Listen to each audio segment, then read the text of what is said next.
Time's up.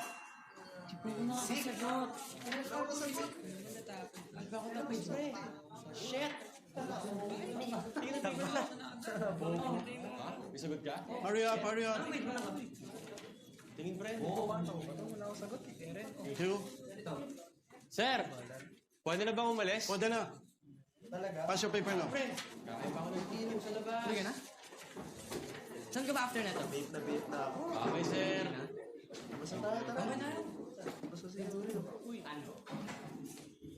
Miss Mariano, yung mga kailangan mong papirmahan sa dati mong school, ha? Kailangan ko sa Lunes. Oh, teka lang, sir. Di ba ako tapos? Time is up na. Oh.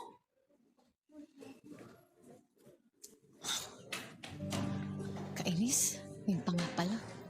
Dagdag sakit din sa ulo ko yun.